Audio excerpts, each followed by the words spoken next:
یو منټ دا پیغام واوره، دغه یو منټ به ستا ډېر زیات قیمتي سي. یو منټ ماله راکړه چې رسول الله صلی الله علیه وسلم فرمایلی دي د ذوالحجې دغه کم اول 10 ورځې دي، که چیرې څوک په دې 10 ورځو کې یوه روژه ونیسي، الله به د پوره کال د ټوله کال د روژو ثواب ورله ورکړي. یعنې که چیرې یو انسان د ذوالحجې په دې اولو 10 شپو کې اولو 10 ورځو کې روژه ونیسي، دا داسې دی لکه دی چې ټوله کال روژې نیسي. ټوله کال روژې نیول دا خو ډېر ګران کار دی، یو څوک هم نسي نیولی. لیکن رسول الله مبارک فرمایلی دی چې کوم څوک د ذوالحجې په اول 10 ورځو کې روژه ونیسي، الله به د ټوله کال د روژو نیولو ثواب ورله ورکړي.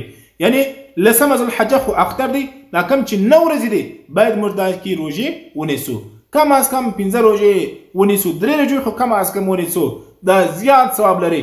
او کم چې د ذوالحجې دغه اول 10 ورځې دی، نن د ذوالحجې اول تاریخ دی، کم چې د اول 10 ورځې دي نو د دغه شپې هم ډېر زیات ثواب لري لکه د شبې قدر د شپې ثواب. یعنې د ذوالحجې د اول 10 ورځې او دغه شپې، دا شپې چې دی دغه د لیلة القدر د شپې ثواب لري.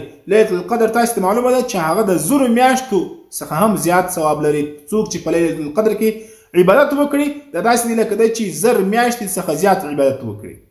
نو که چیرې یو انسان په دې ذوالحجې په میاشته کې دغه هره شپه د قرآن لږ تلاوت وکړي او دغسې د یو څه ذکر و اذکار وکړي، یو صدقه وکړي، نو دغه داسې د یوې شپې عبادت داسې دی لکه دی چې 1000 میاشتې د الله عبادت وکړي، 1000 میاشتې صدقه وکړي، 1000 میاشتې د قرآن تلاوت وکړي. نو اوس تاسې 9 شپې داسې عبادت وکړئ، د دې څومره زیات ثواب دی. بلکل انسان د انسان مسلمان لپاره ډېر زیات د خوشخبرۍ خبر دی. نو دا پیغام ضرور مخکې سره شیر کړي. که چیرې یو کس ستا دا پیغام واوري